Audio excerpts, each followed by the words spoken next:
한 주간 방송된 화제 인터뷰를 정리하는 뉴스쇼 복습 시간, 김현정의 뉴스쇼 하이라이트입니다. 오늘도 경향신문 박순봉 기자, 헤럴드 경제 이세진 기자 나왔습니다. 안녕하세요. 안녕하세요. 잘 보내셨나요? 네, 잘 보냈는데 보내고 나니까 힘드네요. 아, 그래요? 후유증이. 후유증, 연휴가 워낙 길었어가지고. 네, 그럼 이제 인터뷰 주인공들 만나보면서 얘기할게요. 첫 번째로 만날 인터뷰 주인공은 더불어민주당 홍익표 원내대표입니다. 연휴 마지막 날인 10월 3일에 진행된 인터뷰예요. 듣고 와서 얘기 나눌게요. 심리적 분당 상태라는 말까지 나왔었잖아요. 이번 체포동의안 그렇습니다. 가결 후에. 그러다 보니 구속영장 기각되면서 일단은 징계 얘기가 수면 아래로 가라앉은 느낌이긴 합니다만 그래도 외상값 갚아라 이런 이야기가 지도부 입에서 뭐 나오기도 했습니다. 신임 네. 원내대표 생각은 어떠십니까? 이 문제도 저는 사실 이분들 징계할 수 있는 권한을 원내대표가 갖고 있지는 않습니다. 예, 이것은 당의 윤리심판원이 존재하기 때문에 물론 그렇긴 합니다만. 윤리심판원 이미 이분들에 대해서 일부 당원들께서 윤리심판원에 제소도 하시고 하셨거든요. 예. 거기서 잘 살펴보고 이게 징계를 받을 사안인지 아닌지에선 독립기구이기 때문에 거기서 판단할 문제라고 생각을 합니다. 이러한 과정에서 당 지도부가 어떤 결정이나 할 때 인위적으로 그것을 개입해서 과정을 왜곡하지 않는다면 저는 이 과정에 대한 공정성만 담보된다면 충분히 원팀을 하는데 큰 문제가 되지 않으리라고 생각합니다. 당 안에서 어떻게 보실지 모르겠습니다. 바깥에서 보기에는 갈라져 있는 건 사실이거든요.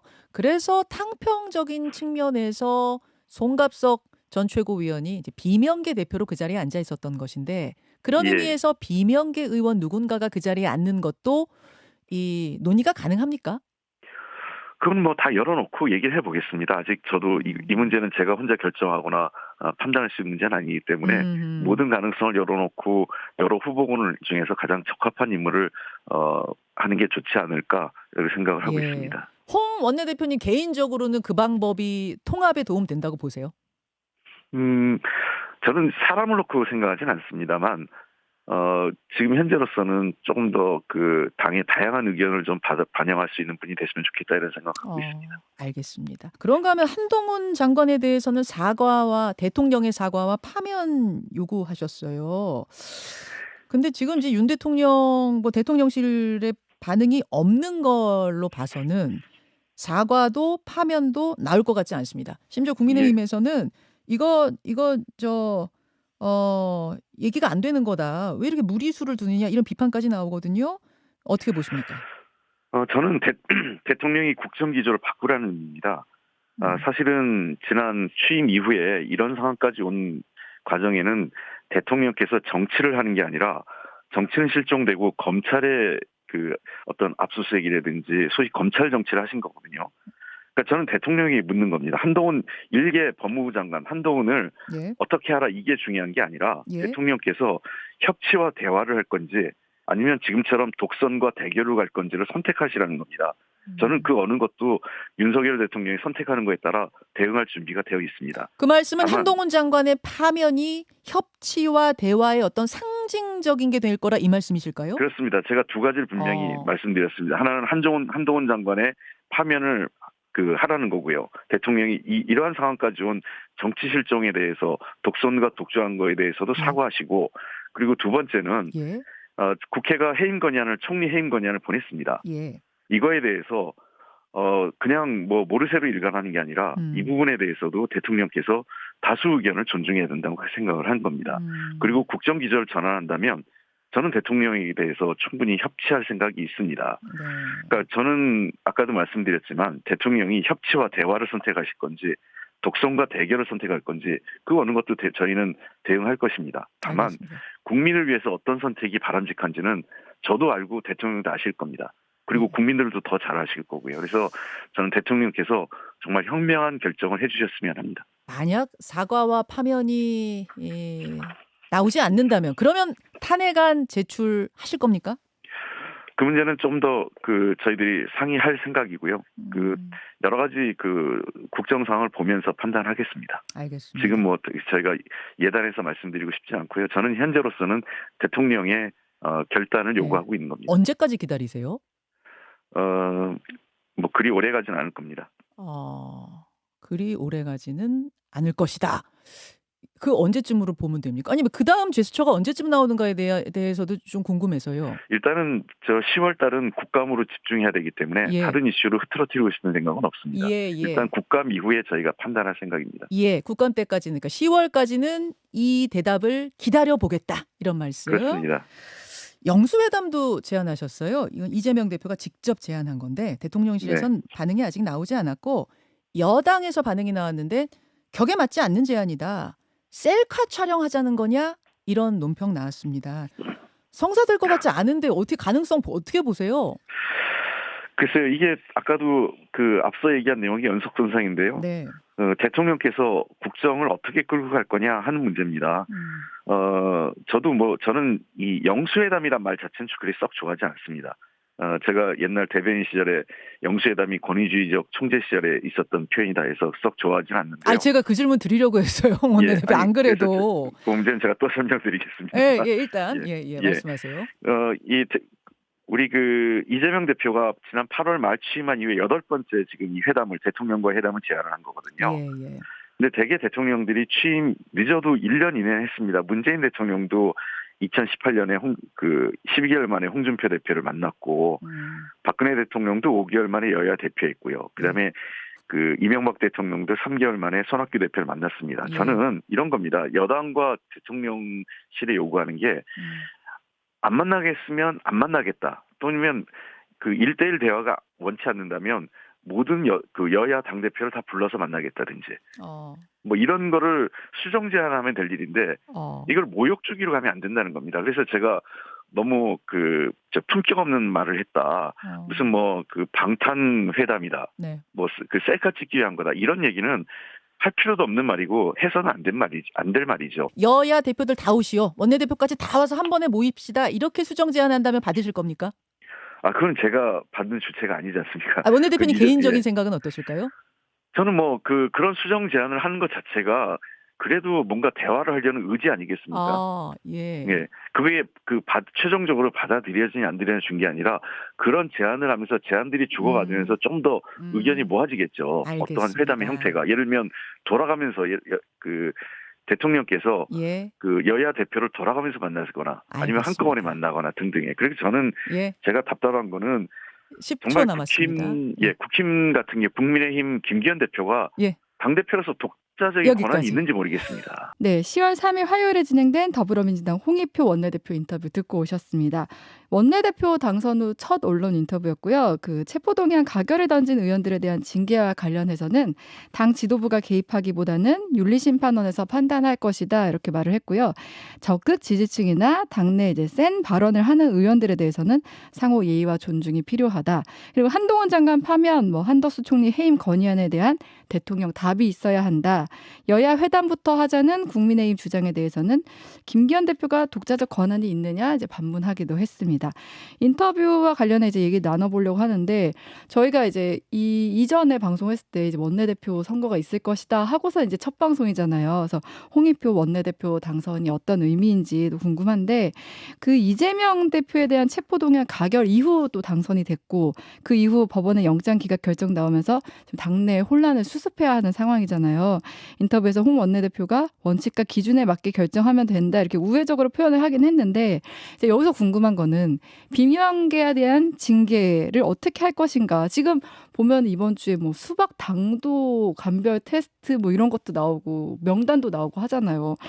지금 어쨌든 약간 지금 강서구청장 선거로 인해서 좀 수면 아래 있다고는 하지만 이 부분 좀 어떻게 하고 넘어갈까요? 일단 그 친명계 의원들 전반적으로는 외부적으로 그 공세를 펴는 좀 강경파 의원들이 있잖아요. 그런 의원들이야 가결표를 던진 거에 대해서 징계를 해야 된다. 이거 해당 행위다 이렇게 규정을 하고 공격을 하고 있는 그런 그림인데 다만 좀 친명계 핵심 의원들 그러니까 코어 쪽 얘기를 들어봤을 때는 그 가결표를 던진 것만 가지고 해당 행위로 보기는 좀 어렵다. 이런 게 좀 일반적인 입장인 것 같고요. 그래서 제가 들었던 표현은 이런 거예요.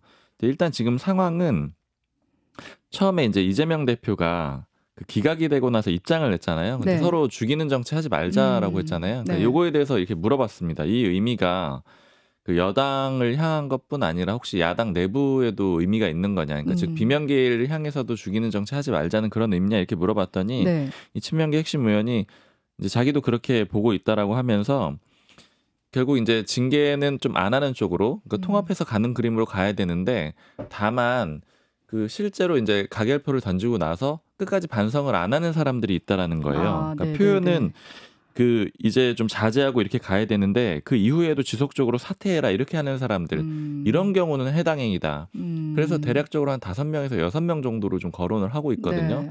네. 이 사람들에 대해서는 뭐 징계 내지는 압박이 좀 이어질 수 있을 것 같고요. 다만 비명계 쪽에 또 얘기를 들어보니까 네. 지금 이제 홍익표 원내대표가 윤리심판원에 넘기겠다. 윤리심판원 판단에 따르겠다. 이렇게 얘기를 해놓은 상태잖아요. 네. 근데 예전에 금태섭 전 의원 사례를 좀 들더라고요. 금태섭 전 의원이 당시에 이제 검수완박법, 소위 검수완박법에 대해서 이제 당론이랑 다르게 입장을 표결을 했고 그거는 이제 무기명 투표도 아니었어요. 그냥 공개적으로 이름이 나오는 기명 투표였는데 그때도 윤리심판원으로 넘어갔거든요. 근데 당시에 어떻게 됐냐면은 총선 이후에 결론을 냈습니다. 그러니까 총선이 그 있기 전에 결론을 내지 않았어요. 그러니까 한참 시간이 지난 다음에 윤리심판원이 결론을 내렸고 그 결론도 그렇게 강하지 않았었습니다. 이제 이런 정도의 흐름으로 가지 않겠느냐. 그러니까 이렇게 예측을 하는 사람들도 있어요. 그러면 이번에도 총선 전에는 결론이 실질적인 징계를 하지 않을 수 있다라는 거죠. 근데 이제 이건 비명계 쪽에서 나오는 예측이고 왜냐하면 이제 실질적으로 징계를 하게 되면은 어떤 논란이 생길 수가 있으니까 아마 그 이유로 가지 않겠느냐. 근데 다만 이렇게 걸어놓는 상태 자체도 비명계 쪽에서는 상당히 압박이 될 수가 있거든요. 그러니까 이제 그런 상황 정도로 좀 유지하지 않겠느냐. 그래서 대략적으로 다 비슷한데 징계를 하더라도 전체적으로 하지 않고 아주 소수만 한다거나 아니면은 계속 이제 강성 의원들이 이렇게 공격을 하면서 이렇게 징계를 할 수 있다 이렇게 압박을 하지만 정작 이재명 대표는 통합의 메시지를 낸다거나 아니면 이제 징계 절차를 밟더라도 굉장히 나중에 총선 이후에 해가지고 실질적으로는 피해가 없도록 하지만 적절한 긴장 관계는 유지하는 긴장 관계는 계속 유지가 되도록 이런 식의 흐름이 대충 다 비슷한 것 같아요. 강도 차이는 조금씩 있고요. 네네. 이세진 기자는 어떻게 들었어요? 결국 그 이재명 대표의 의중이 있다고 봐야 될 텐데요. 이제 금요일에 대장동 첫 재판에도 출석을 했던 만큼 당무 복귀가 정말 임박했다라는 얘기가 많이 나오는데 이제 복귀하자마자 어떤 메시지를 낼 것이냐, 정말 뭐 숙청이냐, 아니면은 통합이냐 이 갈림길에 있는데 말씀하신 것처럼 뭐 친명 좌장이라고 불리는 뭐 정성호 의원 같은 경우에 뭐 다른 인터뷰에서 얘기하기를 뭐 통합 메시지를 처음에 내야 하지 않느냐 이런 걸 좀 건의하는 듯한 얘기를 하더라고요. 그래서 일단 단식 끝나고 돌아와서 얘기하는 그 첫 메시지에 가장 주목이 되고 근데 사실 이 대표 스타일상 그 지지자들을 굉장히 많이 의식하는 면이 있어서 또 이제 당연히 지금 이제 이 대표가 기각 결정을 받고 이제 화려하게 어쨌든 복귀를 할 거잖아요. 그러면은 자기의 이제 무대가 펼쳐진 상황에서 이제 통 크게 이제 끌어안는 모습을 보여주는 게 당연히 그 뭔가 이롭다고 보이지만 또 다른 선택을 할 수 있다라는 가능성도 좀 보이는 것 같고요. 그 홍익표 원내대표가 아까 말씀하신 것처럼 원칙과 기준 얘기하셨는데 그거는 거의 홍익표 원내대표 트레이드마크처럼 계속 말했던 거거든요. 4월 원내대표 선거 때도 그렇고 이 원칙과 기준을 얘기하는 거는 결국 이제 그렇게 하면 통합이 된다. 뭐 다른 고려 없이 그 기준에 따라서 뭐 판단을 하다 보면은 결국 당이 안정되고 통합될 것이다 얘기를 했는데 그 원칙에 따른 것이 지금 윤리심판원 회부라고 얘기를 하고 있고 그 윤리심판원 말씀하신 것처럼 그 결정이 언제 나올지 이런 변수는 있겠지만 이 문제가 어쨌든 홍익표 원내대표의 그 리더십이나 이런 거에도 조금 가늠자가 될 수 있지 않을까. 통합에 있어서 그렇게 보일 수 있을 것 같습니다. 어떻게 보면 이제 이재명 대표가 이제 복귀해서 첫 메시지를 어떤 메시지를 내는지가 가장 중요하지 않을까, 가장 주목받지 않을까 싶은데 이제 그 연장선상에서 인터뷰에서도 질문이 나왔지만 이제 비명계였던 송갑석 최고위원 사퇴한 그 자리에 누구를 앉힐 것이냐, 뭐 통합의 상징이 있으면 좋을 것 같다고 하긴 했는데 지금 좀 누구 거론된 사람 있나요? 전 얘기를 못 들었고 이제 최근에 그제 지도부 인사 의원하고 얘기를 해봤는데 논의를 공식적으로 한 적은 없었대요. 이재명 대표가 대화를 할 때도 한 1분 정도 병원 가서 얘기를 하면은 1분 정도 얘기를 하면은 그 다음에는 한 몇 분은 쉬어야 되고 이런 정도로 상태가 그래가지고 네. 그렇게 논의를 할 만한 상황은 아니었고 네. 이제 아마 이재명 대표가 퇴원하고 나서 결정이 될 거라고 추정을 하는데 근데 이제 모 지도부 인사 같은 경우에는 본인은 충청권을 추천을 하고 싶다. 왜냐면 이제 네네. 호남권 같은 데는 기본적으로 경쟁률이 높으니까 그쵸. 여러 명의 그 지역구에 이제 도전자들이 있잖아요. 근데 한 명의 지명직 최고위원을 앉히게 되면은 그 나머지 도전자들이 일종의 이제 이 사람은 이재명 대표가 낙점한 사람 이렇게 돼가지고 반발할 수도 있고 뭐 그런 네. 논란이 있을 수가 있는데 상대적으로 충청권은 좀 덜하고 또 소외돼 있다라고도 보여가지고 네. 그쪽 지역 대표하는 사람을 좀 추천을 하고 싶다 이런 얘기 정도는 있습니다. 혹시 들으신 얘기 있으세요? 저도 비슷한 얘기를 들었어요. 이제 지역 안배가 네. 총선을 앞두고 지도 체제를 새로 어쨌든 원포인트로 한 명을 새로 지명해야 하는 상황에서 네.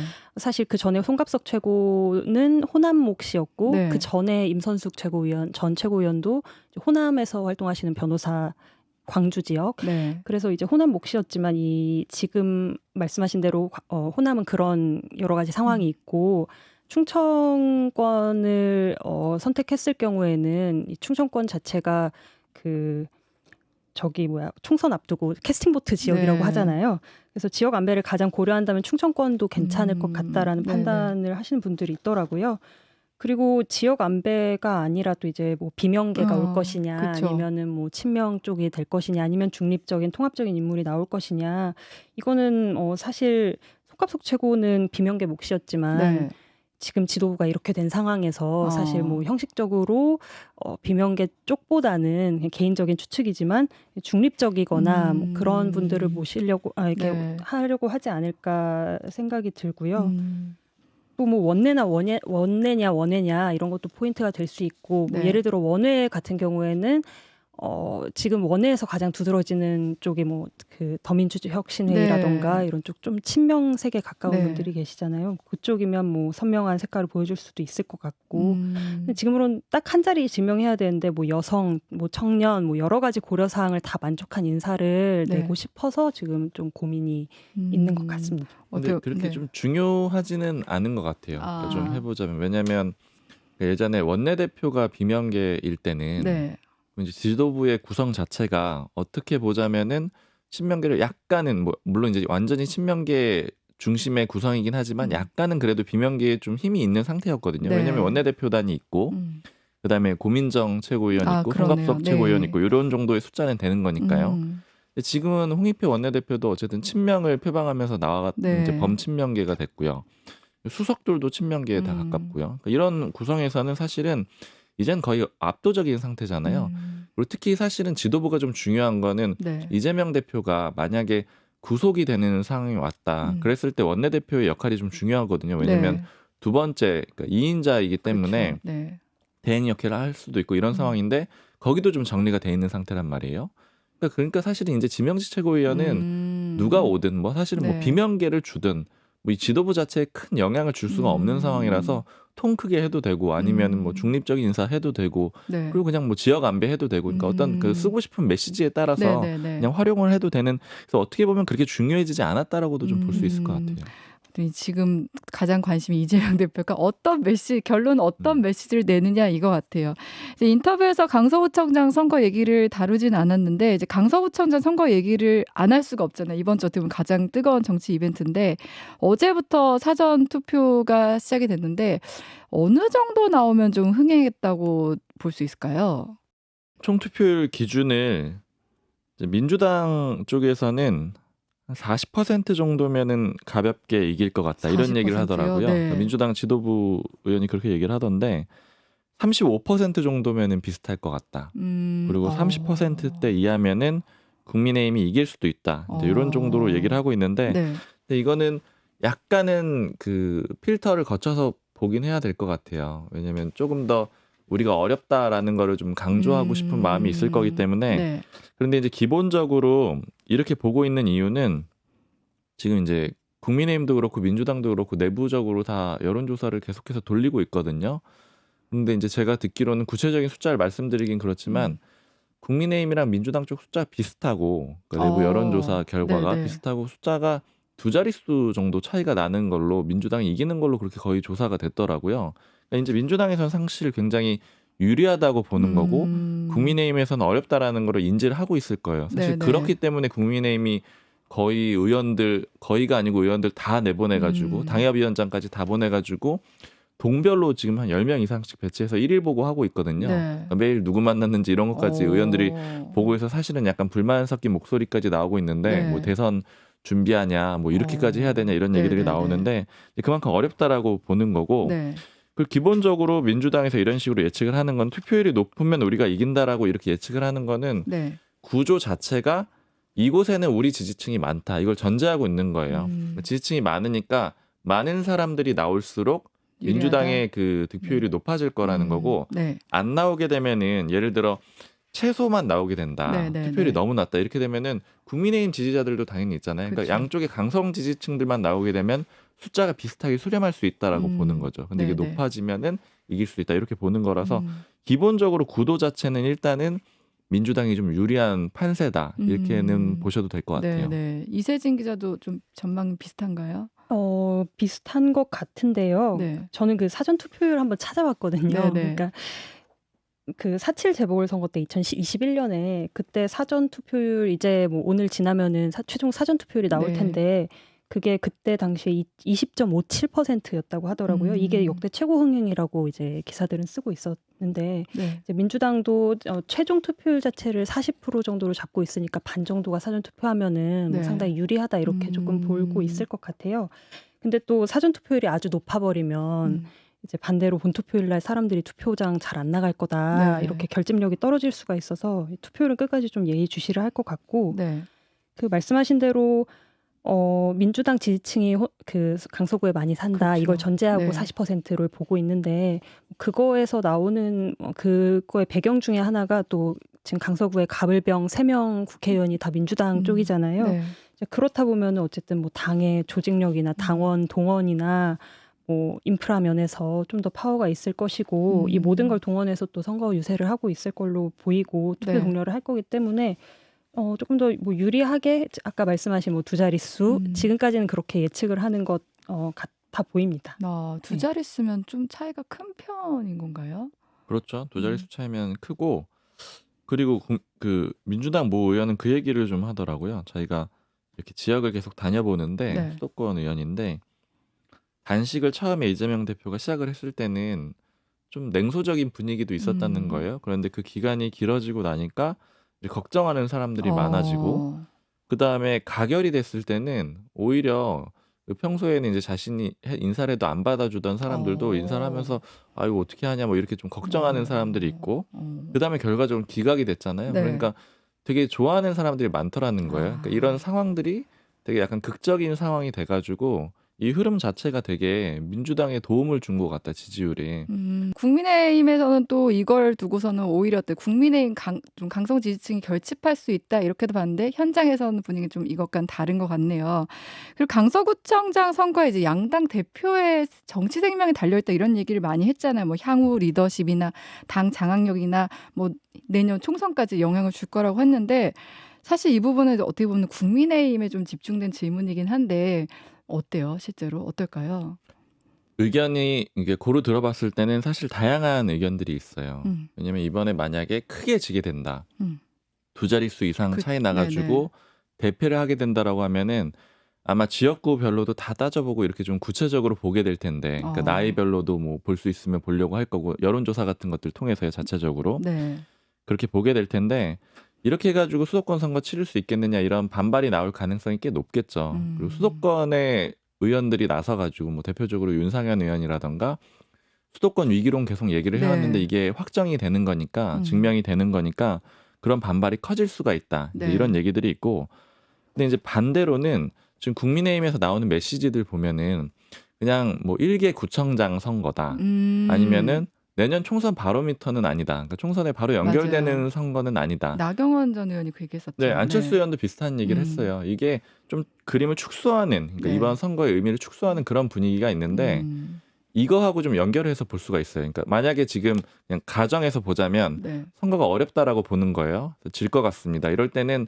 판을 좀 줄이겠죠. 그리고 이 줄인 다음에 지금 흐름들을 보면은 선대위원장들을 공동 선대위원장들을 주요 인물들을 많이 앉혔어요. 네. 안철수 의원, 나경원 전 의원 많이 앉혔고 그다음에 아까 거의 동별로 모든 의원들을 한 5명씩 6명씩 배치했다라고 했잖아요. 네. 이제 이걸 가지고 하는 얘기들은 이렇게 되면 책임이 나눠질 수밖에 없다. 왜냐면 너무 많은 사람들이 다 같이 나와서 열심히 했잖아요. 네네. 의원들도 다 와서 했고 당협위원장들도 다 열심히 했고 그다음에 나름대로 인지도가 높고 스타라고 할 수 있는 뭐 안철수, 나경원 두 이 전현직 의원들도 나와 있고 이런 상황인데 졌다.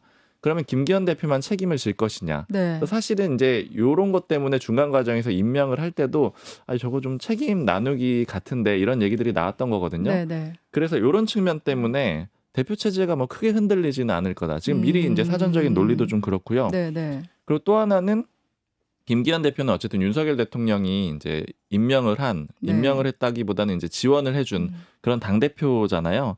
그러다 보니까 용산하고 좀 반대되는 입장을 내는 그런 효과도 있거든요. 이것 때문에 뭐 김기현 대표 물러나라 이렇게 공격을 할 때요. 네. 그런 칼을 빼댈 수 있는 의원들이 거의 없다라는 거예요. 사실은 지금 상태에서는. 네네. 그래서 이제 그럴 가능성이 낮다라는 얘기들이 있고, 근데 이제 반대로 그럼에도 불구하고 김기현 대표 체제 위험하다 이렇게 얘기하는 이제 소수 사람들은 네. 지금 이 총선이 굉장히 중요한데 윤석열 대통령에게도 누구에게 못지않게 가장 중요한데 왜냐하면 지게 되면 바로 레임덕이다 이런 그쵸. 평가들이 있는 네. 상태잖아요. 근데 일단은 김기현 대표 체제를 지원을 했지만 그러나 지금 상태로 김기현 대표가 이끌어가지고 총선을 이길 수 없다. 이런 것들이 확인이 된다라면은 네.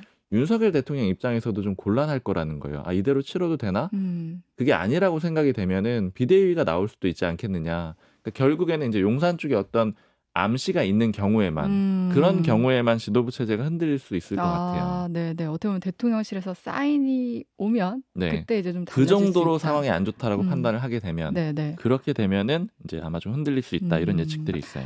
이재명 대표는 조금 상황을 반대로 봐야겠네요. 반대로 볼 수도 있고요. 네. 이제 민주당이 이길 거라고 일단은 뭐 자신을 하고 있는 상황인 것 같은데 근데 이게 뭐 투표율이나 결국 득표율 차를 좀 봐야 될 것 같아요. 이게 뭐 정말 지금처럼 두 자릿수 얘기 나오는 것처럼 그렇게 크게 이겼을 경우와 한 자릿수 뭐 초반때 정말 아슬아슬하게 이겼을 경우가 있을 텐데 이게 이 결과에 따라서 이재명 대표가 돌아오는데 더 힘이 실릴지 아니면은 뭐 어느 정도는 한계가 있다라는 거를 좀 드러내는 꼴이 될지 네. 좀 지켜봐야 될 것 같고요. 만약에 이겨도 한 자릿수 초반으로 지금 가까스로 이기거나 아니면 진다고 하면은 정말 그때는 책임론이 불거질 수밖에 없겠죠. 왜냐하면 그렇게 되면 대선이랑 작년 지선에 이어서 이번 선거까지 3패를 뭐 하는 게 돼버려서 또 이제 홍익표 원내대표도 강서구청장 선거에 따라서 그 당 운영 기조나 이런 데 변화가 있을 수 있다. 이거는 국민의힘뿐만 아니라 민주당도 마찬가지다. 이런 이야기를 공개적으로 했거든요. 네. 그런 얘기가 좀 있을 수 있을 것 같고 또 좀 눈여겨볼 부분은 이재명 대표가 어쨌든 강서구청장 선거에 민주당도 마찬가지로 모든 의원들이 다 매달려 있는 상황에서도 어떻게 보면 한 발 약간 떨어져서 지원하는 듯한 모습을 계속 보여주면서 약간 이게 자신의 그런 건재함을 보여주는 선거임을 좀 드러내기를 이제 좀 경계하는 모습을 보인다고 해야 되나? 제 느낌엔 좀 그랬는데요. 네. 단식을 24일 동안 했으니까 건강 회복 상태가 당연히 안 좋을 거는 이게 맞는데 이제 만약 선거가 뭐 몇 % 경합이고 이러면은 안 나올 수 없었겠지만 무리해서 뛸 수밖에 없었겠지만 지금 상황은 그것도 아니고 또 이게 거기에 이렇게 총력 지원하는 데에서 결과를 자기 것으로 갖고 오는 데에 대한 부담감도 있고 해서 복합적으로 지금 그런 스탠스를 취하고 있다고 보는 게 거의를 그래서 두는 것이다. 그렇게 생각이 되더라고요. 네. 그러면 여기서 홍익표 원내대표 인터뷰 정리하고 잠깐 쉬었다 올게요. 네, 두 번째 만날 인터뷰 주인공은 김종인 전 국민의힘 비대위원장입니다. 10월 4일 수요일에 이뤄진 인터뷰예요. 양당에 대해 모두 쓴소리를 했는데 인터뷰 듣고 와서 얘기 나눌게요. 국민의힘이 내년도 선거와 관련해 가지고서 과거에 우리나라 헌정사에서 집권 여당이 집권 중반에 총선이나 뭐 지자체 선거를 했을 적에 어떠한 결과가 나오는가를 한번 냉정하게 분석을 해볼 거고 같으면은 거기서 나는 답이 나올 수 있다고 봐요. 어떤 답이 나와야 됩니까? 그러니까 그걸 분석을 해보면은 뻔히 나오는 거죠. 힌트를 좀 주세요. 예를 들어서 우리가 2012년에 19대 선거를 할 적에 예, 총선. 19대 총선. 그때가 이제 이명박 정권 거의 만렙에 가까울 때예요. 예. 그때 이제 2011년 10월 달에 서울시장 보궐선거에서 투표하지 않았어요. 예. 그러고 나서 당을 근본적으로 변화를 시킨 것이 박근혜 비대위 체제라는 그렇죠. 얘기예요. 그렇죠. 그래서 그 결과로다가 결국 가서 19대에서 박근혜 비대위가 과반수 의석을 갖다 차지하게 된 거예요. 그거는 당의 간판을 바꾼 거거든요. 아니, 당의 간판도 바꾸고 당의 내용 자체를 갖다 바꿨어요. 다 바꿨죠. 예, 완전 바꿨죠. 예, 정광영처를 완전히 뜯어 고쳐버렸으니까. 정광석화처럼 완전 뜯어 고쳤죠. 그 정도가 나와야 된다고 보세요? 그러니까 사실은 지금 그래서 과거에 집권 중반에 예. 총선이나 지자체 선거를 했을 적에 예. 그 결과가 어떻다고 뭐를 해서 어떤 결과가 나왔다는 걸 한번 제대로 분석을 해야지 예. 내년도 총선을 위한 하나의 방안이 나오지 않겠느냐. 근데 위원장님 질문이요. 그때는 당이 진짜로 안 좋은 상황이었고 정말 다 뜯어 고쳐야만 하는 상황일 정도로 안 좋았기 때문이지만 지금은 윤석열 대통령이 들어온 지 얼마 되지도 않았고 당이 그 정도로 어려운 상황은 아니기 때문에 다 뜯어 고친다. 내가 보기에는 그때 상황이나 지금 상황이나 별로 크게 차이가 없어요. 강서구청장 보궐선거. 아까 김성태 전 의원하고도 이분이 이제 공동선대위원장하고 있는데 제가 인터뷰를 했습니다만 양당이 사활을 걸고 뛰고 있대요, 지금. 거기에 사활을 걸고 뛰고 있답니다. 이 결과가 어떻게 나오느냐에 따라 그럼 일단 양당이 한번 꿈틀할 수 있는 어떤 분수령이 될 것 같거든요. 그러니까 내가 보기에는 그 구청장이라는 가장 기초단체 장을 뽑는데 예. 당이 그렇게 거기 전력을 쏟아부어 정도로 한다는 것이 뭐가 취약하다 하는 것을 스스로 입증하는 거라고 난 봐요. 그러니까 결국은 만약에 그렇게 정력을 전체를 다 쏟아붓다가 자기네들이 바라는 대로 안 되면은 그다음은 어떻게 할 거예요? 국민의힘이 지금 사실 여론조사 결과로 봤을 땐 조금 불리한 상황인데 뒤지는 상황인데 후보 안 냈어야 된다고 보세요? 뭐라고요? 후보를 안 냈어야 된다고 보세요? 내가 보기에는 뭐 너무나 그렇게 거기다가 모든 정열을 다 바쳐야 할 그런 상황이라는 아니라고 생각을 하는데. 아, 정렬을 바치면 안 됩니까? 그냥 오히려 가볍게 치렀어야 된다고 그러니까 보세요? 사실은 뭐 기초단체장 보궐선거는 예. 일반 국민이 아는지 모르는지 그렇게 지나가게 내버려 두는 것이 가장 현명한 방법인데 그거를 참지를 못하는 거지. 그걸 참지 못하고 키워버렸어요, 판을. 자, 민주당의 경우로 한번 가보겠습니다.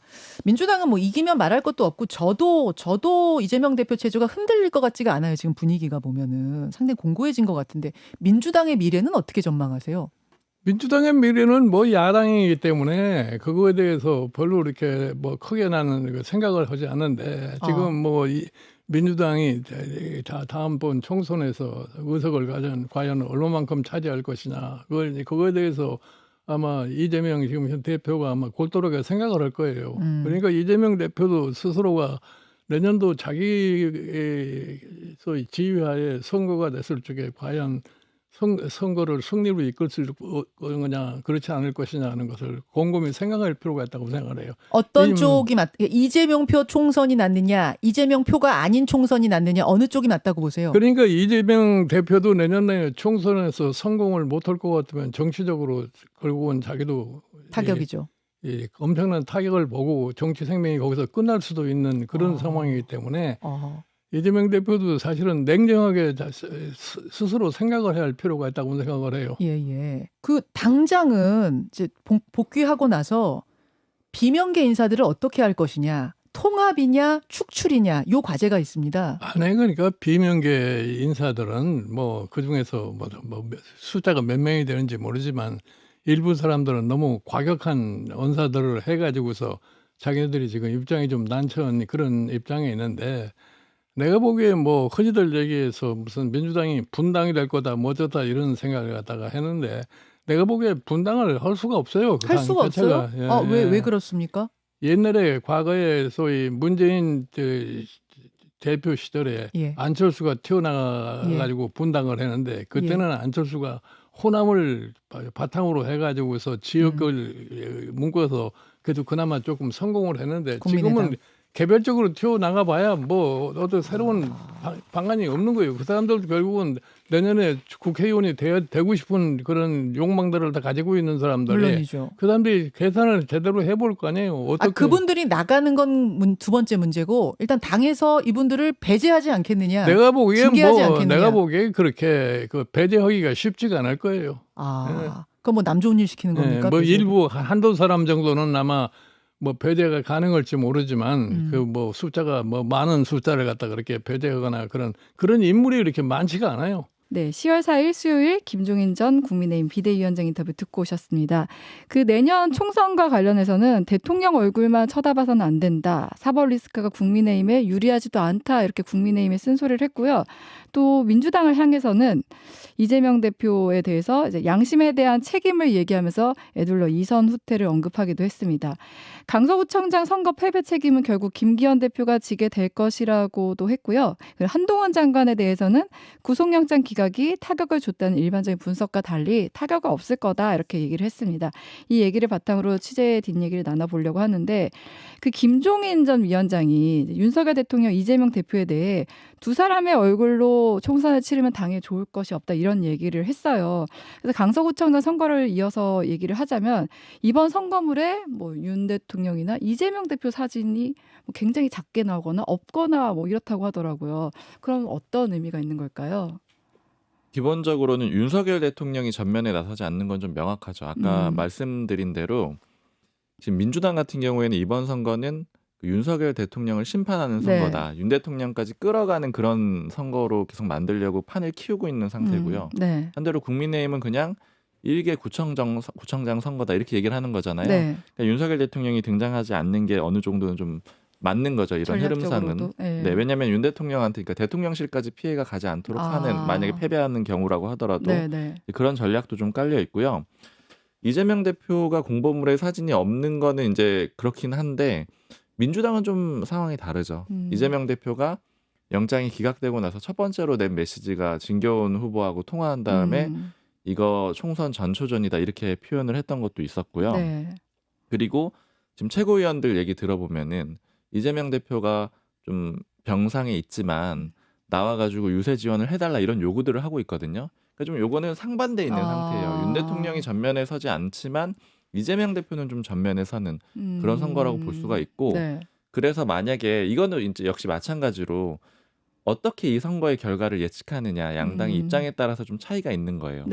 그리고 예전에 친명계 쪽에 물어봤을 때 이번 이 강서구청장 보궐선거를 어떤 기회로 보고 있었냐면은 예전에 원래는 부결이 되기를 원했었잖아요. 그러니까 사실상의 부결 호소문도 이재명 대표가 썼었고요. 그러면 이제 부결이 되면은 소위 말하는 방탄 정당이다. 이재명 대표 방탄을 위해서 움직인 거 아니냐 이렇게 비판을 받을 텐데 어떻게 대응을 할 거냐 이렇게 친명계 의원들한테 물어봤더니 그 방탄 정당이라는 프레임은 한 1, 2주 아니면 2, 3주밖에 안 갈 거고 그다음에 강서구청장 보궐선거가 바로 있을 거라는 거예요. 보궐선거가 있으면 거기서 압승을 하면 그 프레임도 다 날아가고 이재명 대표 체제로 내년 총선 치르기에 충분하다라는 걸 입증을 할 수가 있다. 이렇게 좀 기대를 하는 선거였거든요. 그렇기 때문에 지금 여야 간의 입장이 좀 다르다라고 볼 수가 있는 거죠. 공보물에 같이 드러나진 않아도 해석은 서로 다르네요. 이세진 기자는 아까 이제 이재명 대표가 조금 거리를 두고 있다는 것의 연장선상에서 약간 간을 보고 있는 것 같긴 해요. 이제 근데 민주당 내부에서도 이제 병상에서 이재명 대표가 뭐 그 당원들한테 보내는 뭐 메시지로 이제 영상을 찍어서 올리기도 했는데 그걸 보고 어떤 민주당 또 그냥 관계자는 그게 별로 좋아 보이지 않는다는 거예요. 그림이 좋지 않다. 병상에서 그렇게 하는 게 크게 도움이 될지 모르겠다. 약간 이런 식으로 얘기하는 반응도 있었고 또 그냥 재밌는 거 말씀 하나 드리자면 제가 굉장히 친명 대표 의원님 지역구에 사는데 최근에 설날에 추석 때 공보물이 왔어요. 그 의정 보고서에. 근데 눈 씻고 찾아봐도 이재명 대표 얼굴이나 뭐 이름이나 이런 게 없는 거예요. 그래서 왜 그럴까 하고 좀 알아봤는데 물론 뭐 공보물에는 뭐 자기가 아닌 사람의 사진을 이제 메인으로 써거나 할 수는 없다고 하더라고요. 근데 이제 뭐 그런 규탄 대회나 이런 데 나갔을 때 사진도 이 대표 얼굴이 없는 거예요. 그래서 그냥 추측하건대 이제 지역에서의 민심은 네. 그런 또 어떤 뭐 정말 그 면밀히 이거를 따져봤을 때 굉장히 계산을 하고 네. 뭐 공보물에서 뭐 보이지 않게 한다는 등 그런 계산에 섞인 그런 결과가 아닐까 싶은 생각은 들더라고요. 네네네. 그렇구나. 네. 안 그래도 그 왜 이재명 대표나 윤석열 대통령에 대한 그 피로감 같은 게 이제 대중에 있다고 하잖아요. 그래서 이제 공보문에 드러나지 않았던 건 아닌가 이런 생각도 들더라고요. 그다음 이제 얘기를 하자면은 한동훈 장관 얘기를 해볼게요. 앞서 홍익표 원내대표가 10월 이후 국감 이후에 탄핵 추진 여부를 생각해 보겠다고 했고 김종인 전 위원장은 탄핵거리도 안 된다. 민주당이 탄핵 카드 못 쓸 거다 이렇게 전망을 했거든요. 근데 실제로 좀 어떻게 보고 있어요? 일단 뭐 쉽게 탄핵을 꺼내지 못할 거라는 관측이 많은 것 같아요. 이제 일부 탄핵을 주장하는 강경파들도 네. 이게 진짜 뭐 헌재 판결까지 가서 탄핵이 될 거다라는 걸 기대하는 것 같지는 않고 일단 직무정지라도 시켜야 된다 이런 그 스탠스를 취하고 있는 건데 그런 식으로 탄핵이라는 그 거대한 그 이슈를 접근하는 건 위험하다라는 우려의 목소리가 크고 이제 노무현 전 대통령 탄핵 소추했을 때도 그때 총선 앞두고 직전에 있었던 일이라 그 당시의 여당 지금 당시의 새누리당이 역풍 맞아서 대패했던 일도 있고 이제 보면은 그런 뭐 전략이나 이런 거는 칼이 칼집 안에 있을 때 제일 위험하고 뭐 위협적이다는 얘기를 많이 하잖아요. 그래서 대통령 탄핵이나 뭐 좀 나간 얘기일 수 있겠지만 뭐 한동훈 장관 탄핵 같은 경우에는 뭐 김건희 여사 특검이나 이런 거랑 같이 좀 장기화될 이슈로 보입니다. 그리고 뭐 지금 이제 검사 탄핵을 조금 대안으로 했었던 건데 이것도 민주당 내에서 크게 힘을 받지는 못했었어요. 이게 당론으로 본회의를 통과를 했는데 이게 공동 발의 의원이 100명밖에 안 돼요. 민주당 의원 한 60-70명은 서명을 안 했다는 건데 이제 당의 뭐 율사 출신 의원들 얘기를 들어봐도 이제 검사 뭐 한 명 탄핵해서 뭐 하겠느냐 이거는 뭐 그런 반응도 있었고 뭐 그냥 허허 웃기도 하고 뭐 그랬던 얘기를 들어보면 이제 탄핵 자체가 그만큼 이렇게 쉽게 꺼내기는 좀 어려운 이슈다 그렇게 좀 보입니다. 한동훈 장관 탄핵은 또 민주당 입장에서는 일종의 딜레마적인 그런 이슈거든요. 왜냐하면 메리트도 뚜렷하고 리스크도 뚜렷하고 이렇게 돼 있어요. 메리트와 리스크 장단점이 명확하다. 둘 다 뚜렷한 게 일단 만약에 탄핵 소추안을 의결만 하면은 한동훈이란 카드를 이렇게 저렇게 다 압박을 봉쇄를 할 수가 있습니다. 한동훈 장관이 지금 중요하게 역할하는 것 중에 하나가 여권의 스피커 역할을 주로 하고 있잖아요. 소위 말하는 스타 장관이고 뭐 당대표나 원내대표보다 더 많은 그러니까 대야공세를 하고 그런 발언들을 하는데 그렇게 주로 하는 곳들이 뭐 출근길이나 아니면 국회에 나와서 하잖아요. 근데 직무가 바로 정지가 되거든요. 그럼 이제 스피커 역할을 아예 못하게 만들 수가 있다라는 거예요. 어떻게 보면 여당에서 또 그만한 인물이 없기도 하겠네요. 그렇죠. 여당 입장에서는 이제 최근에는 평가가 좀 달라지고도 있지만 어쨌든 굉장히 말도 잘하고 야당 상대 잘한다 이렇게 평가를 받고 있었는데 그런 사람 완전히 묶을 수가 있고요. 그리고 또 의결을 하게 되면은 탄핵안을 의견하게 되면은 총선을 못 나오죠. 왜냐하면 직무가 정지가 되면 사퇴도 못 하거든요. 그만둘 수도 없어요. 장관을 그만둘 수가 없으니까 헌재 결론이 아주 빠르게 나오지 않는 이상은 총선도 못 나오는 상태가 되거든요. 정말 발이 묶이네요. 그렇죠. 말도 못 하고 총선에서 혹시나 활용하려고 하더라도 그 카드로도 못 쓰게 되는 거예요. 이런 것들은 장점인데 반대로 이 위험은 뭐냐면은 계속해서 그 해임 건의안을 많이 냈는데 민주당이 윤석열 정부 들어서 3번 냈고 그중에 또 한 번은 총리 해임 건의안이었죠. 이거는 또 헌정사상 초유의 일이기도 했었고 그리고 탄핵안도 한 번 이미 한 적이 있었죠. 의결시켰던 게 이상민 장관 한 번 했었고 그다음에 여기 더해서 또 하게 되는 건데 그러면 일단은 너무 탄핵이나 해임 남발한다. 이런 비판을 받을 수가 있고 발목 잡기 소위 말하는 프레임에 걸릴 수가 있고 그다음에 이상민 장관 그 탄핵 소추안 때처럼 혹시라도 헌재에서 기각이 되면은 그 역풍을 오히려 이제 공수가 또 다시 바뀌는 그런 상황이 올 수가 있거든요. 그리고 지금 그 친명계 의원들한테 얘기 들어봤을 때는 그런 걱정도 좀 하는 거예요. 바로 추진을 하게 되면은 마치 이재명 대표가 기각이 돼서 탄핵하는 것처럼 보이지 않겠느냐. 근데 사실 그거는 이제 법적으로는 말이 안 되는 거거든요. 결국 이 탄핵소추안은 법적인 어떤 위반 사항이 있느냐, 그러니까 헌법과 법률을 위반한 게 있느냐, 이걸 네. 따지게 되는 건데 그런 식으로 보이는 것도 좀 부담된다라는 거예요. 그래서 시점 자체가 홍익표 원내대표가 얘기한 대로 10월 이후 논의로 미뤄진 거고, 그다음에 이제 이세진 기자가 얘기해준 대로 네. 이게 칼집에 있을 때, 그러니까 계속 이런 압박용 카드로 지금 사실 발언 자체로 보면 탄핵은 꼭 할 것처럼 돼 그쵸. 있거든요. 그렇게 이제 다 느껴져요. 준비 다 돼 네네네. 있다, 컨센서스가 다 마련돼 있다 이런 식으로 얘기를 하지만 정작 이제 추진 나중에 하면서 계속 이제 만지작거리는 카드로 이렇게 고민을 하고 있고 실제적으로 만약에 추진을 한다라고 하면은 네.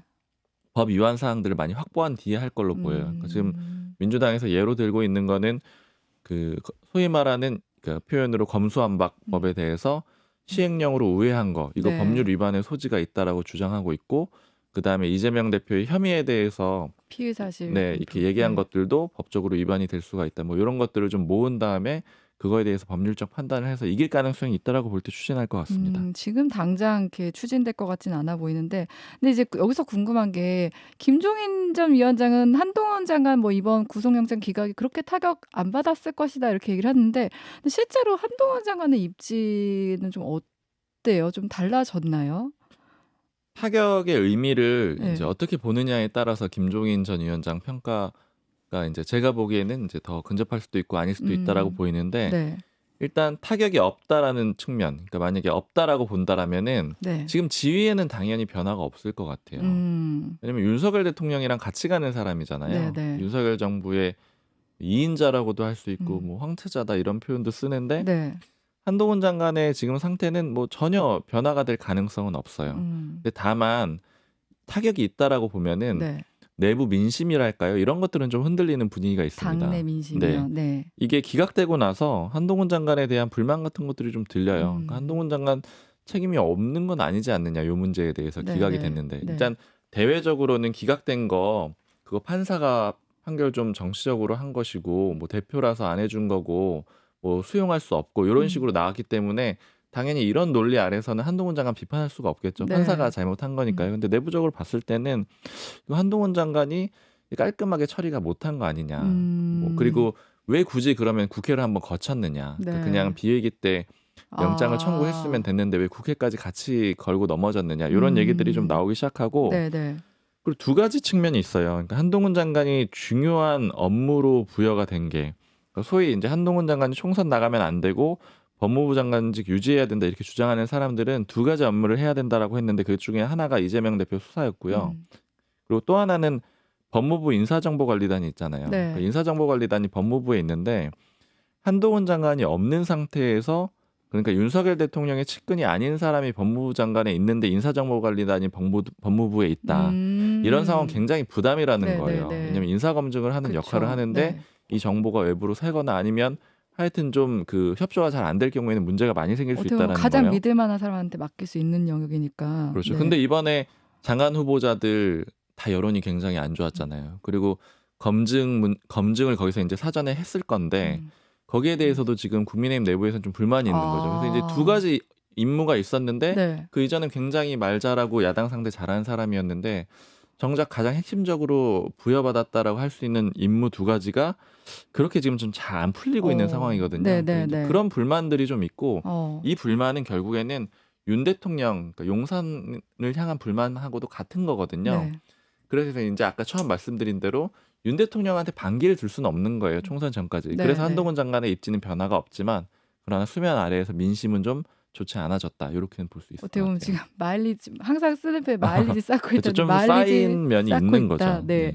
김종인 전 위원장이 한동훈 장관에 대해서 만약에 정치를 할 거면 국민의힘 뭐 선대본부장 이런 거 말고 그냥 강력한 상대와 맞붙어야 된다 이렇게 얘기를 했고 또 이준석 전 대표가 이제 다른 방송에 나가서 한동훈 장관 뭐 이제 선거를 할 것이면은 영등포, 양천, 강서 좀 어려운 지역 뭐 이런 데를 좀 해줘야 되지 않겠냐 뭐 이런 얘기도 했는데 어떨까요? 험지 출마 뭐 이런 얘기? 사실 그간에 제가 꾸준히 기류를 체크했을 때는 한동훈 장관은 총선에 나오지 않을 것이다. 이런 네. 얘기들을 많이 들었는데 최근에는 또 뭐 출마 가능성이 있다. 이런 얘기들도 조금씩 들리긴 하거든요. 그래서 이 스탠스가 좀 바뀌었을 수도 있고요. 그리고 특히 이번에 이재명 대표의 구속영장이 기각되면서 아마도 그런 것들이 좀 영향을 준 게 아닌가 이렇게 생각이 들어요. 그래서 왜냐면은 지금 상황에서 한동훈 장관이 원래 총선 출마를 안 하면 할 수 있는 것들이 네. 법무부 장관을 하고 그다음에 이제 다른 부처의 장관을 한 번 더 한다거나 이렇게 하면서 정책적으로 중요한 이슈들을 좀 통과를 시키는, 그러니까 정책가로서의 모습을 보여야 된다, 이렇게 좀 한동훈 장관 쪽에서는 얘기하는 사람들이 있었거든요. 네. 그리고 또 이제 아니면 뭐 총리를 한다거나 이런 식의 그림이 있었는데 지금 워낙에 여야가 크게 맞붙었고 그래서 총리 인준도 사실은 이제 완전히 어려워진 상태니까 총리 카드는 거의 접어졌다라고 볼 수가 있고요. 그리고 다른 장관을 했을 때 더 주목을 받을 수 있느냐. 특히 이제 법무부 장관으로서 아까 말씀드렸던 그런 역할들이 그쵸. 명확하게 처리가 안 된 상태에서 다른 장관 해가지고 뭐 완전히 좀 다른 거 성과를 낼 수 있겠냐 하면은 그런 것들에 대해서 좀 회의적인 얘기들이 나오거든요. 왜냐하면 원래 검사를 쭉 했던 사람인데 네. 다른 부처 장관 간다고 해서 유독 다른 뭐 퍼포먼스가 나오겠느냐 이런 얘기들이 있어서 그래서 이제 돌파구로 다시 총선 얘기가 좀 나오는 것 같긴 합니다. 근데 아직까지는 뭐 그렇게 구체적으로 검토된 얘기는 아닌 것 같아서 지역구까지 뭐 그렇게 얘기되지는 않는 것 같아요. 근데 다만 이제 전에 말씀드렸던 것보다는 총선 출마 가능성도 있다. 왜냐면은 지금 현재 상태로는 좀 뚜렷하게 그 돌파구가 보이지 않는 상태고, 그 만약에 오히려 법무부 장관직을 유지하면서 네. 그 이재명 대표에 대한 수사가 좀 여러 가지 방향들이 얘기가 나오거든요. 여러 가지를 더 쪼개가지고 해야 네. 된다. 그러니까 혐의별로. 왜냐면 지금 몇 개 사건들이 묶어가지고 그렇게 해도 벌써 3개의 재판인데 만약에 이걸 더 쪼개게 되면은 재판의 숫자가 엄청나게 그쵸. 늘어나면서 완전히 이재명 대표가 또 재판에 발이 묶이는 그런 상황이 올 수도 있거든요. 네.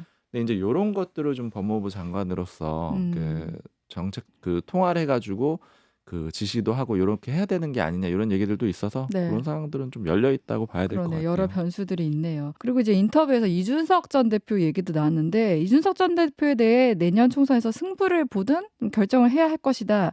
근데 지금 국민의힘에 미련이 있는 것 같다. 그 말의 뉘앙스는 뭐 신당에 합류하라 이런 뜻일까요? 네, 그리고 이번 주에 보면 조원진 의원이 저희 그 김현정의 뉴스쇼에 출연해서 국민의힘에서 이준석이 공천 안 줄 거다 이 얘기 하긴 했거든요. 그러니까 이런 얘기들을 봤을 때 이준석 전 대표가 내년 총선에서 어떤 역할을 할지 아니면 어떻게 할지 좀 궁금하긴 하더라고요. 이준석 전 대표 공천 가능성은 네. 좀 점차 낮아지고 있는 것 같아요. 예전에는 주요한 카드 중에 하나로 좀 검토를 했었거든요. 네. 예를 들자면은 물론 이제 그 뭐 윤 대통령의 뜻이라거나 그런 건 아니지만 그 친윤계 쪽에서 예전에 한 몇 달 전쯤에 나왔던 얘기들은 이 지지율이 많이 떨어지고 선거가 안 좋다라고 생각이 들면은 두 가지 네. 카드를 검토할 수가 있다. 그중에 첫 번째는 이준석 전 대표 공천 주기. 그것도 되게 그쪽 표현으로는 시원하게 바로 네. 첫 번째로 딱 공천을 주면 시원하게. 네. 탕평 그 공천의 이미지도 줄 수가 있고 그리고 이제 논란 같은 것들도 싹 없어져서 좋다. 뭐 두 번째 카드는 이제 장제원 의원이 뭐 불출마하는 카드. 네. 그렇게 되면 또 측근을 날린 거기 때문에 다른 사람들 뭐 혁신적으로 이렇게 빼고 공천하고 이런 과정에서도 무리가 없다. 뭐 이런 얘기들이 있었는데 근데 이제 그 이후에 계속 들리는 얘기들은 이준석 전 대표가 방송에 나와서 발언도 하고 이런 것들에 대해서 도를 넘었다. 이제 이런 얘기들이 계속 들리고 그래서 네. 이제 공천이 점점 힘들어질 것 같다. 이런 얘기들은 점점 들리고 있거든요. 이준석 전 대표의 아주 장기 전략은 제가 예전에 들었을 때는 버티기예요. 그래서 이재명 대표랑 비슷하다라고도 말씀드린 적 있잖아요. 이준석 전 대표는 젊기도 하고 네. 그다음에 어느 정도 당내에 그 당원들의 지지가 있다라고 보기 때문에 그리고 윤석열 정부가 뭐 무한한 건 아니니까 계속 시간이 지나다 보면은 결국 보수 정권 내에서 본인의 역할이 돌아올 거다 이런 전략이거든요. 그래서 이제 죽지만 않고 버티면 된다. 그럼 그래서 국민의힘 안에서 버티기. 그렇죠. 네. 그리고 이제 이게 왜 국민의힘 안에서 버티기냐면 그때 바른정당 창당을 했을 때 이준석 전 대표는 상당히 그 경험에 대해서 좀 쉽지 않다라는 걸 많이 느꼈거든요. 그렇기 때문에 이게 창당을 한다라는 거는 이제 쉽게 선택을 하진 않을 거예요. 네네네. 그런 상황이라서 아마 이제 버티기 쪽으로 갈 것 같은데 김종인 전 위원장은 어쨌든 이런 좀 시간 한계를 둔 거죠. 그러니까 이준석 전 대표의 전략하고는 좀 다른 게 네. 김종인 전 위원장이 이제 표현을 보면은 이번 총선에서 국회의원이 안 되면은 네. 뭐 상당히 뭐 정치적으로 좀 어려움이 있을 것이다 이렇게 시간 제한을 둔 거잖아요. 이제 이렇게 되면은 아까 말씀드린 그 전략이 유효하지 않은 거잖아요. 네. 그러니까 무한히 시간을 가지고 워낙 젊기 때문에 이제 차후를 노력을 해보는 건데 그게 안 되는 상황이라서 그래서 이제 이준석 전 대표 그런 이제 주장도 사실은 어느 정도는 맞거든요. 그래서 이준석 전 대표는 공천을 못 받으면 오히려 좀 편한 면도 있을 것 같아요. 해석을 해보자면. 네. 왜냐면 이제 공천을 줬는데 노원에서 떨어진다라고 하면은 그냥 스스로 떨어진 게 되기 때문에 그 자력으로 다시 돌아오기가 어려운데 네. 만약에 공천을 못 받아요. 그래서 준비가 안 된 뭐 다른 지역구에 도전을 한다라고 하면은 그건 그냥 정치적인 메시지로 끝날 가능성이 있거든요. 네, 네. 그런 식으로 된다라고 하면 이제 아마 탈당을 해야 되기 때문에 아마 또 새로운 쪽 기로가 될 수도 있고요. 이제 그런 상황들을 좀 봐야 될 것 같아요. 네. 그리고 이제 이번 주에 추석 연휴 이후에 이제 갑자기 등장한 이슈가 매크로 여론 조작이었잖아요. 총리도 나서고 좀 국민의힘 쪽에서 판을 엄청 키운 면이 있는데 결과적으로 이제 엄청난 조작 세력이 있는 건 아닌 것 같고 이거를 왜 꺼내 들었을까요? 국민의힘 내부에서 이제 분석을 할 때는 사실은 저는 처음에 이게 얘기가 나올 때도 국민의힘 사람들 중에 좀 불안해하는 사람들이 많더라고요. 네네. 왜냐면 미리 충분히 조사를 하고 왜냐면 이게 TF팀을 꾸린 거잖아요. 근데 그렇게 하지 말고 그냥 미리 조사도 하고 수사도 한 다음에 그 결과를 가지고 얘기하는 게 더 낫지 않겠느냐. 네네. 왜냐면 스포츠 관련된 이제 그 응원수 조작 문제인데 이걸 가지고 여론 조작까지 키워가는 거는 좀 부담이 될 수가 있다. 네네. 다음에서 관리를 좀 카카오에서 관리를 잘 못한 거는 명확해 보이지만 끌어가는 거는 좀 무리가 있는데 너무 다 전력 투구를 한다. 이제 이런 얘기들이 했는데 이제 그러면서 국민의힘 관계자가 뭐 얘기를 하는 게 강서구청장 보궐선거도 총력전하고 그다음에 요 매크로 문제도 총력전을 한 거잖아요. 네.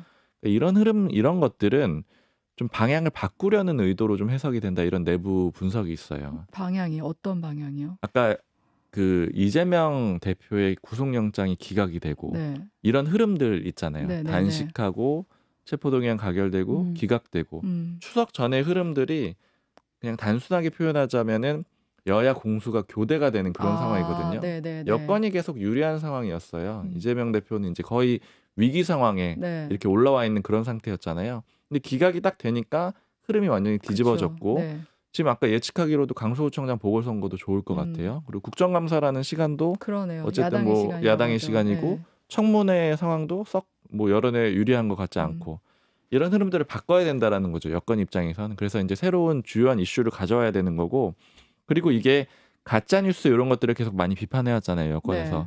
그런 흐름과도 연결이 돼 있으니까 이제 가져올 수 있는 이슈라고 보고 좀 총력전을 꺼낸 걸로 그렇게 보입니다. 민주당에서는 이걸 두고 뭐 어떻게 국민의힘에서 왜 이런 카드를 꺼내 들었을까 보고 있는 해석이 있어요?